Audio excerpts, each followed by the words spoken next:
आज की इस वीडियो में हम लोग साइंस के मॉडल सेट 2 को पढ़ने वाले हैं और यहां पर हम लोग क्वेश्चन नंबर 1 से लेकर क्वेश्चन नंबर 20 तक डिस्कस करेंगे। हमारे पास जो पहला क्वेश्चन है कुछ इस प्रकार से है, उत्तल दर्पण द्वारा बना प्रतिबिंब सदैव होता है। यानी उत्तल दर्पण में जो प्रतिबिंब बनता है वह किस टाइप का होता है। तो देखिए अभी यहाँ पर आप याद रखिए, ठीक है। जब हम लोग आगे किरण आरेख को पढ़ेंगे तो मैं आपको अच्छे से बताऊंगा कि उत्तल दर्पण में जो प्रतिबिंब बनता है वह किस टाइप का बनता है। लेकिन अभी आपको फिलहाल इतना याद रखना है कि उत्तल दर्पण में जो हमारा प्रतिबिंब बनता है ना वह किस टाइप का होता है। तो वह प्रतिबिंब हमारा आभासी होता है, ठीक है। आभासी के साथ साथ सीधा होता है और इसके साथ साथ छोटा होता है। यानी जो प्रतिबिंब बनता है ना वह आभासी होता है, सीधा होता है और छोटा होता है। बात समझ में आया। इसको हम लोग देखेंगे जब हम लोग किरण आरेख पढ़ेंगे तब इस चीज को हम लोग एकदम प्रैक्टिकली समझेंगे कि किस प्रकार से होता है प्रतिबिंब का टाइप, कि आभासी, सीधा, छोटा कैसे होता है। तो यहां पर हमें जो ऑप्शन दिया गया है सर, ऑप्शन को अगर देखा जाए तो एक उल्टा है, एक वास्तविक है, एक आवर्धित है और एक सीधा है। तो इन तीनों में से हमें यहाँ पर एक ही ऑप्शन मिल रहा है, ये सीधा वाला। तो इसका जो सही आंसर क्या होगा, ऑप्शन नंबर डी। इसका सही आंसर क्या होगा, ऑप्शन नंबर डी। क्लियर है, समझ में आया। मतलब उत्तल दर्पण में जो प्रतिबिंब बनता है वो कैसे बनता है, तो आभासी, सीधा और छोटा होता है। यहाँ पर ऑप्शन में सीधा दिया है तो कोई दिक्कत नहीं, आप सीधा पर टिक कर दिए, कहानी खत्म, ठीक है। क्वेश्चन नंबर 2 को देखिए, लेंस की शक्ति का एसआई मात्रक है, ठीक है। लेंस की शक्ति का एसआई मात्रक क्या होता है, तो लेंस की जो शक्ति होता है उसका एसआई मात्रक होता है डायोप्टर। क्या होता है सर, डायोप्टर। और जिसे हम लोग डी से सूचित करते हैं। किससे सूचित करते हैं, डी से। और देखिए लेंस की शक्ति का जो फॉर्मूला होता है ना, तो ये फॉर्मूला होता है P बराबर 1/f। यानी जो क्षमता होता है तो क्षमता बराबर क्या होता है, 1/, फोकस दूरी, ठीक है। ये होता है, इसका फॉर्मूला होता है। और इसका जो एसआई मात्रक होता है क्या होता है, डायोप्टर, यानी कि डी होता है। क्लियर है, समझ में आया, कोई दिक्कत वाली बात नहीं है। चलिए आगे बढ़ते हैं, आगे क्वेश्चंस को देखते हैं। क्वेश्चन नंबर 3 देखिए, आंख के रंगीन भाग को क्या कहते हैं। तो आंख का जो रंगीन भाग होता है ना उसे हम लोग आइरिस कहते हैं। क्या कहते हैं, आइरिस। और इसे हिंदी से हम लोग क्या कहते हैं सर, तो हिंदी से कहते हैं परितारिका। क्या कहते हैं, आप याद रखिएगा इसको, हिंदी से कहते हैं परितारिका और इंग्लिश से क्या कहते हैं, आइरिस कहते हैं। क्लियर है, तो इसका सही आंसर हो जाएगा ऑप्शन नंबर बी। आगे बढ़ते हैं और आगे के क्वेश्चंस को देखते हैं। देखिए अगला क्वेश्चन क्या है। अगला क्वेश्चन है कि प्रत्येक इलेक्ट्रॉन पर कितना कूलम्ब ऋण आवेश होता है। पहला बात, जो इलेक्ट्रॉन होता है वह एक ऋणावेशित कण है, तो उसमें कितना कूलम्ब का आवेश होता है। तो आप इस बात को याद रखिएगा, जो इलेक्ट्रॉन होता है ना, इलेक्ट्रॉन, उसमें हमारा आवेश होता है इतना 1.6 इंटू 10⁻⁻19 कूलम्ब। क्लियर है बात, 1.6 इंटू 10 के पावर में -19 कूलम्ब, इतना आवेश होता है किसी भी इलेक्ट्रॉन के ऊपर। चलिए आगे बात करते हैं। अगला क्वेश्चन क्या है, ओम मात्रक है। ओम किसका मात्रक होता है, ऊर्जा का, प्रतिरोध का, धारा का, या फिर इनमें से कोई नहीं।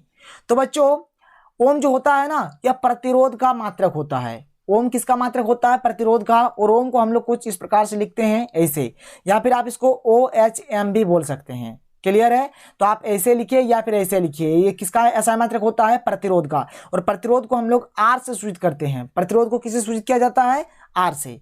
तो ये था इस क्वेश्चन का आंसर। आगे बढ़ते हैं और आगे के क्वेश्चन को देखते हैं। हमारे पास जो अगला क्वेश्चन है ये बहुत ही इंपॉर्टेंट क्वेश्चन है और ये क्वेश्चन मॉडल सेट 1 में भी दिया हुआ है। शरीर में भोजन का पचना किस प्रकार की अभिक्रिया है, संयोजन, अपचयन, विस्थापन या फिर वियोजन। तो जो भोजन का पचना होता है ना यह एक वियोजन अभिक्रिया है। क्या है, वियोजन अभिक्रिया। क्वेश्चन नंबर 7 को देखिए, जल में घुलनशील क्षारक क्या कहलाता है।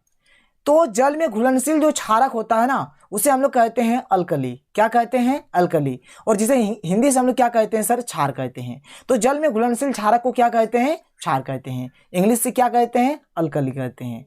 तो जो जल में, वैसा क्षारक जो जल में घुलनशील होता है उसे हम लोग क्षार कहते हैं, कुछ इस प्रकार से। तो इसका जो सही आंसर हो जाएगा ऑप्शन नंबर बी और इसका ऑप्शन नंबर डी। क्लियर है, आगे बढ़े। चलिए आगे क्वेश्चन को देखते हैं। अगला क्वेश्चन देखिए सर, अम्लीय विलयन का पीएच मान होता है। अब अम्लीय विलयन का पीएच मान कितना होता है, 7 होता है, 7 से कम, 7 के बराबर या फिर 7 से अधिक। तो देखिए बच्चों, जो अम्ल होता है ना, अम्ल का पीएच मान होता है 7 से कम। अम्ल का पीएच मान क्या होता है, 7 से कम। जो क्षारक होता है ना, जो क्षारक होता है, क्षारक का पीएच मान होता है 7 से अधिक। क्षारक का पीएच मान कितना होता है, 7 से अधिक। और जो उदासीन विलयन होता है ना, उदासीन विलयन, उसका पीएच मान होता है 7। तो यहां पर हमसे सिर्फ और सिर्फ पूछा गया है अम्लीय विलयन का। तो जो अम्लीय विलयन होगा इसका पीएच मान क्या होगा, 7 से कम। तो ऑप्शन नंबर बी पर आप टिक कर दीजिए, कहानी खत्म आपका, कोई दिक्कत नहीं है, समझ में आ रहा है। आगे बात करें, चलिए आगे क्वेश्चंस को देख लेते हैं सर। यहां पर क्वेश्चन नंबर 9 क्या है, कौन सा धातु कमरे के ताप पर द्रव होता है। मतलब वो कौन सा धातु है जो कमरे के ताप पर द्रव होता है। इसका सही आंसर है पारा, ठीक है, यानी कि which metal is liquid at room temperature, तो ये मरकरी होता है। मतलब जो मरकरी यानी कि जो पारा होता है ये कमरे के ताप पर द्रव होता है। यहां पे देखिए धातु का बात किया गया है। कभी कभार क्वेश्चन में ऐसा पूछा जाता है कि वह कौन सा अधातु है जो कमरे के ताप पर द्रव होता है। इस प्रकार से अगर पूछा जाएगा तो इसका आंसर हो जाएगा ब्रोमीन। अगर यहाँ पर अधातु दिया रहता ना, अधातु, तो इसका आंसर होता ब्रोमीन। लेकिन सर यहाँ पर हमें दिया है धातु, तब इसका आंसर होगा पारा यानी कि मरकरी। और इसे हम लोग Hg से सूचित करते हैं। देखिए अगर धातु का बात करेगा तो हम लोग बोलेंगे पारा, ठीक है, और अगर अधातु का बात करता है यहीं पर यही सेम टू सेम क्वेश्चन में, तो हम लोग बोलते हैं ब्रोमीन। तो क्या बोलते हैं, ब्रोमीन। और पारा का जो संकेत होता है ये Hg होता है और ब्रोमीन का संकेत होता है Br। याद रखिएगा, दिक्कत नहीं होगा। समझ पा रहे हैं कि नहीं पा रहे हैं, बस थोड़ा सा में ही देखिए क्वेश्चन का क्या अंतर हो जाएगा। बहुत सारे बच्चे यहाँ पर ध्यान नहीं देंगे, कोई कोई मतलब ब्रोमीन में मार के टिक घर आ जाएंगे। लेकिन नहीं बच्चों, आपको ध्यान देना है कि यहाँ पर आपसे धातु पूछा जा रहा है या फिर अधातु पूछा जा रहा है। अगर धातु पूछा जाएगा तो आप बोलेंगे पारा या फिर मरकरी, और अगर अधातु पूछा जाएगा तो आप बोलेंगे ब्रोमीन। क्लियर है बात, समझ में आया। आगे बढ़े, चलिए आगे क्वेश्चन को देखते हैं। अगला क्वेश्चन देखिए क्या है, निम्नलिखित में कौन असंतृप्त हाइड्रोकार्बन है। देखिए हाइड्रोकार्बन दो प्रकार का होता है, एक होता है संतृप्त और एक होता है असंतृप्त। क्लियर है, देखिए एक हमारा होता है एल्केन, और एक होता है एल्किन, और एक होता है एल्काइन। ये तीन चीज को आप समझिए अच्छे से। ऐसे मैंने कार्बन चैप्टर में ये सब चीजों को मैंने आपको बताया हुआ है, कोई दिक्कत वाली बात नहीं है।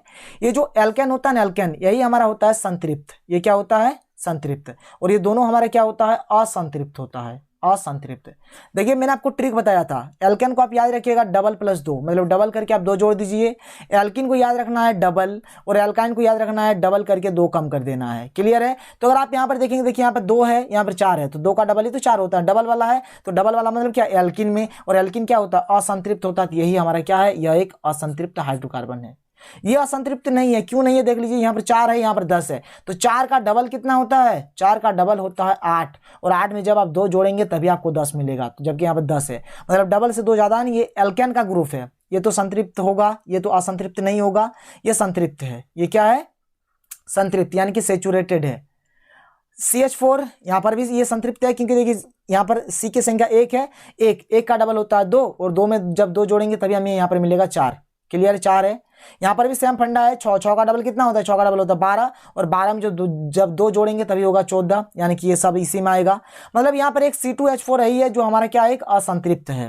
क्लियर है, समझ में आया, कोई दिक्कत वाली बात नहीं है। क्वेश्चन नंबर 11 को देख लीजिए, जो व्यक्ति दूर की वस्तुओं को साफ नहीं देख सकता उसे, यहाँ पर एक खाली स्थान है, लेंस का व्यवहार करना चाहिए। देखिए यहाँ पर जो व्यक्ति है ना, उसको दूर की वस्तुओं को साफ नहीं दिखाई दे रहा है, मतलब दूर का जो वस्तु है उसको साफ नहीं देख पा रहा है। अब दूर की वस्तु को साफ नहीं देख पा रहा है, इसका मतलब क्या होगा कि वह निकट के वस्तु को साफ देख पाएगा, और जब निकट के वस्तु को साफ साफ देख पाता है, दूर के वस्तु को साफ साफ नहीं देख पाता है, तो इस प्रकार के दोष को हम लोग बोलते हैं निकट दृष्टि दोष। क्या बोलते हैं सर, निकट दृष्टि दोष। मैंने आपको पढ़ाया हुआ है, ये चैप्टर मैंने आपको एकदम बहुत ही अच्छे तरीके से ट्रिकी कॉन्सेप्ट से पढ़ा दिया है, और मैंने आपको वहां पर ट्रिक भी बताया था कि निकट दृष्टि दोष में कौन सा दर्पण का यूज होता है, तो अवतल, सॉरी कौन सा लेंस का यूज होता है, तो अवतल लेंस का, दर्पण नहीं लेंस बोलिएगा, ठीक है। यहाँ पर कौन से लेंस का यूज होता है, अवतल लेंस का, ये मैंने आपको पढ़ाया हुआ है। तो यहाँ पर जो हमारा आंसर भराएगा, क्या भराएगा सर, अवतल लेंस, अवतल लेंस, ठीक है। आप सोच रहे हैं सर हम याद कैसे रखें, देखिए एक होगा आपका निकट, एक होगा आपका दूर। क्लियर है, एक होगा आपका उत्तल लेंस और एक होगा आपका अवतल लेंस।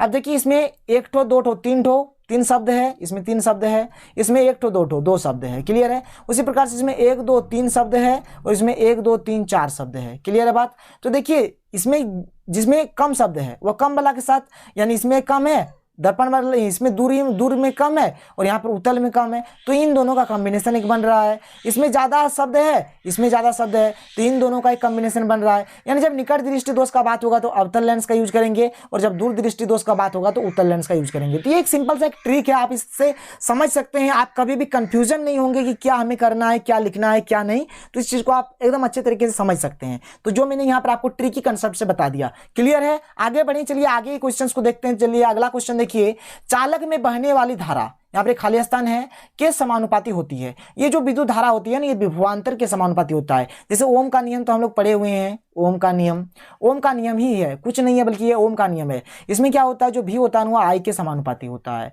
और ये जब समानुपाती चिन्ह हटता है तो यहाँ पर एक आर आता है, आर आई। तो यहाँ पर इसका मतलब यहाँ पर क्या भराएगा सर, यहाँ पे ये जो विद्युत धारा है, ये विद्युत धारा है किसके समानुपाती है, भी के, यानी कि विभवांतर के। तो यहाँ पर हम लोग क्या भरेंगे, यहाँ पर तो जगह कम है, मैं यहाँ पर लिख देता हूँ। यहाँ पर आपको क्या लिख देना है, विभवांतर, ठीक है। यहाँ पर आप ब्रैकेट में भी लिख सकते हैं। क्लियर है, कोई दिक्कत नहीं है। आगे बढ़े, चलिए अब हम लोग क्वेश्चन नंबर 13 को देखते हैं। क्वेश्चन नंबर 13 क्या है, उपचयन एक प्रक्रिया है जिसमें ऑक्सीजन का अनुपात, यहाँ पे एक खाली स्थान है और जाता है, ठीक है।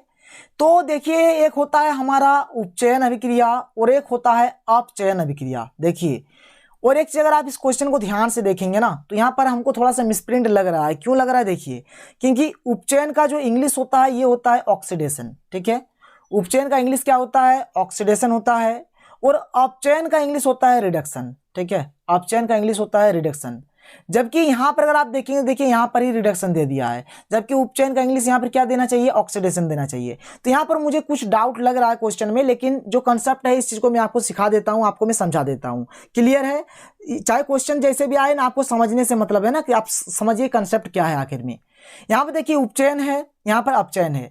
तो उपचयन मतलब क्या होता है कि जिस अभिक्रिया में ऑक्सीजन का योग हो, नाम ही है ऑक्सीडेशन। ऑक्सी मीन्स क्या, ऑक्सीजन, और डेशन मतलब क्या, एडिशन, ठीक है। मतलब जिसमें क्या होगा, ऑक्सीजन का योग होगा। जिसमें ऑक्सीजन का योग होगा उसको क्या कहेंगे, उपचयन कहेंगे, यानी कि ऑक्सीडेशन कहेंगे। अब ऑक्सीजन का योग होगा, इसका मतलब क्या है कि जो ऑक्सीजन का अनुपात जो है, ऑक्सीजन का अनुपात जो है वह क्या होगा, बढ़ेगा। ऑक्सीजन का अनुपात क्या होगा, बढ़ जाता है, मतलब बढ़ेगा। यहाँ पर ऑक्सीजन का अनुपात क्या होगा, बढ़ेगा। बात समझ में आया कि नहीं आया, कोई दिक्कत नहीं है।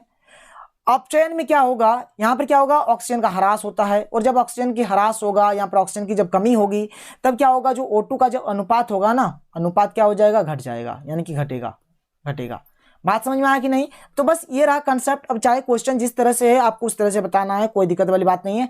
अगर हम लोग इस इंग्लिश को नहीं पढ़ें और इस क्वेश्चन को देखें कि उपचयन एक प्रक्रिया है जिसमें ऑक्सीजन का अनुपात क्या होगा सर, तो अनुपात बढ़ जाता है। यहाँ पर क्या भरेंगे, बढ़ जाता है। और अगर यहीं पर उपचयन की जगह पे मान के चलिए कि अगर हमारा अपचयन होता है, क्या होता है, अपचयन होता, तो अपचयन होने से हम लोग यहाँ पर क्या बोलते हैं, घट जाता है।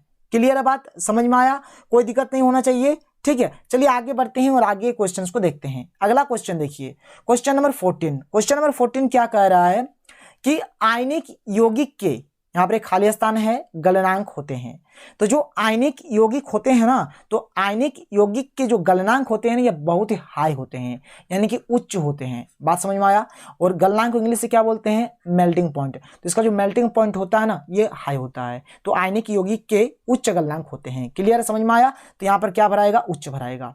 आगे देखें, क्वेश्चन नंबर 15 क्या कह रहा है, मोटर गाड़ियों में उत्तल दर्पण का उपयोग साइड मिरर के रूप में क्यों किया जाता है। जो मोटर गाड़ियां हैं, ठीक है, उसमें साइड मिरर के रूप में हम लोग उत्तल दर्पण का यूज करते हैं, अवतल दर्पण का नहीं करते हैं। तो हम लोग वहां पर उत्तल दर्पण का ही यूज क्यों करते हैं, ये क्वेश्चन आपसे पूछा गया है। तो देखिए इसके उत्तर को यहां पर मैंने लिखा हुआ है कि उत्तल दर्पण का उपयोग वाहनों के साइड मिरर के रूप में इसलिए किया जाता है क्योंकि उत्तल दर्पण बड़े क्षेत्र को एक छोटे स्थान में एकत्रित कर दिखाता है, जिससे हमें अपनी गाड़ी के पीछे आ रहे ठीक है, आ रहे वाहनों की उपस्थिति के बारे में पता चलता है तथा हम सुरक्षित रूप से वाहन चला पाते हैं। बात समझ में आया। ये जो उत्तल दर्पण होता है ना, जैसे हमारे पीछे कितनी गाड़ियां आएगी, जितने भी गाड़ियां आएगी, वो एक छोटे से स्थान में ही हर एक चीज को मतलब एकत्रित कर लेता है, कैप्चर कर लेता है और हमें दिखाता है। इससे हमें क्या पता चल जाता है कि हमारे पीछे कितनी गाड़ियां हैं, किस किस टाइप की गाड़ियां हैं, बड़ी गाड़ियां हैं या फिर छोटी गाड़ियां हैं, यानी हमें सब कुछ पता चल जाता है और हम लोग क्या करते हैं, सेफली हम लोग ड्राइव करते हैं। बस यही काम है उत्तल दर्पण का। इसलिए जो गाड़ियों में जो साइड मिरर के रूप में हम लोग यूज करते हैं तो उत्तल दर्पण का ही यूज करते हैं, यानी कि कन्वेक्स मिरर का यूज करते हैं। क्लियर है, समझ में आया?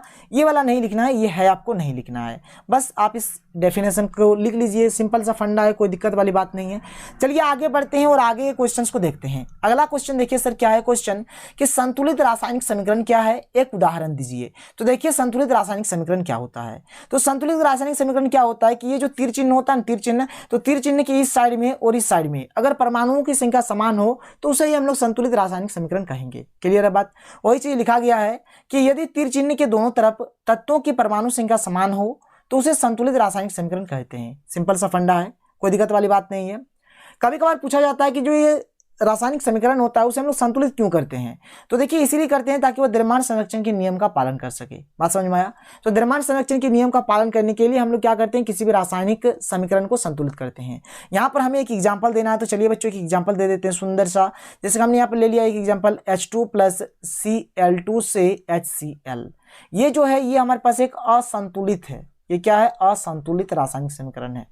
ये क्या है? असंतुलित रासायनिक समीकरण है। और जब हम लोग इसको थोड़ा अच्छे तरीके से लिख के संतुलित अगर कर दें तो इसको हम लोग कुछ इस प्रकार से लिख सकते हैं।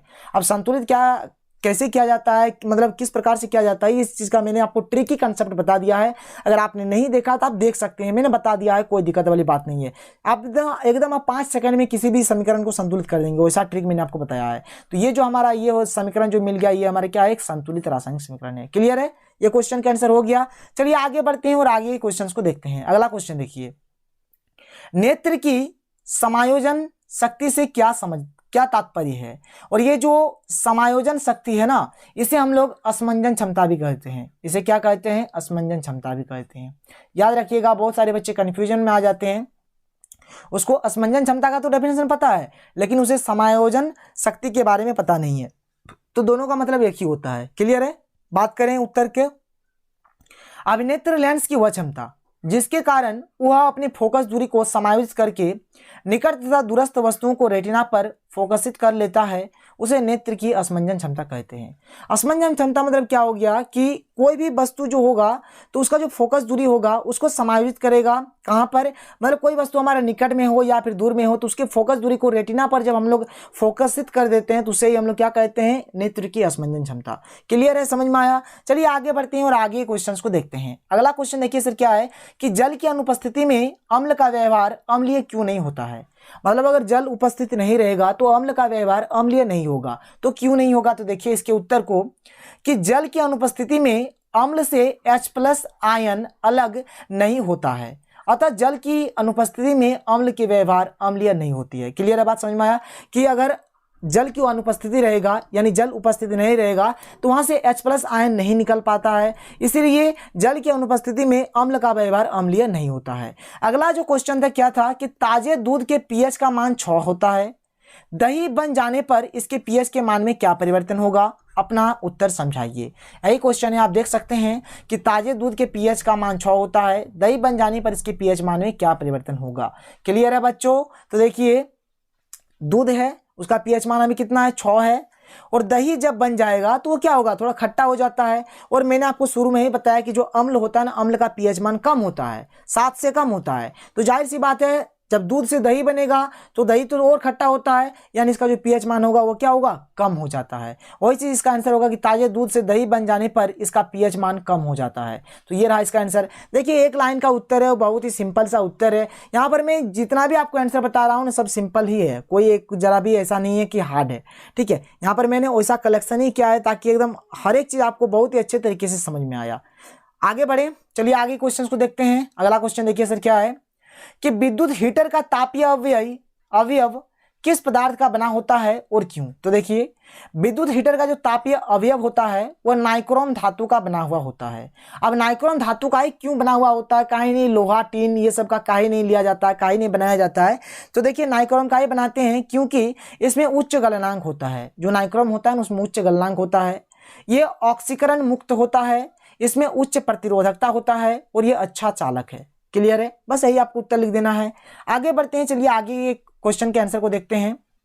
ऊपर वाला तो हो गया, नीचे वाला देखिए, ओम नियम के कथन में ताप क्यों अचर रहता है। मतलब जो ओम का नियम होता है ना, ताप जो होता है टेम्परेचर को हम लोग क्या करते हैं, अचर रखते हैं, यानी कि कांस्टेंट रखते हैं। तो क्यों रखते हैं, तो देखिए बच्चों, ताप के बदलने से प्रतिरोध का मान बदल जाता है। ताप का मान अगर मतलब बदलेंगे तो प्रतिरोध का भी मान बदल जाएगा।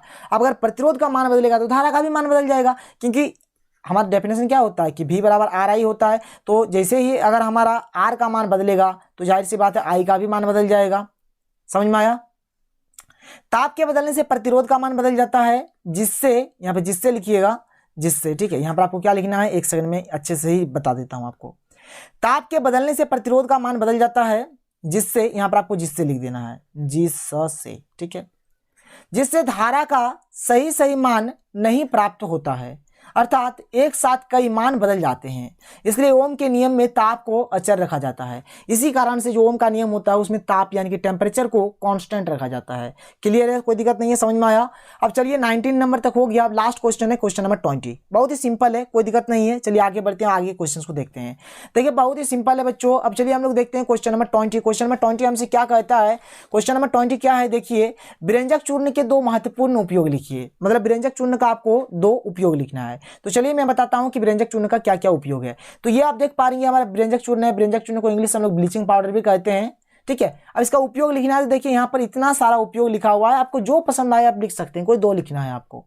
वस्त्र उद्योग में सूती एवं लाइलन के व्यंजक में, कागज एवं कपड़ों के व्यंजक में, कीटाणुनाशक के रूप में, क्लोरीन एवं क्लोरोफॉर्म इत्यादि बनाने में, रासायनिक अभिक्रिया के उपचायक के रूप में।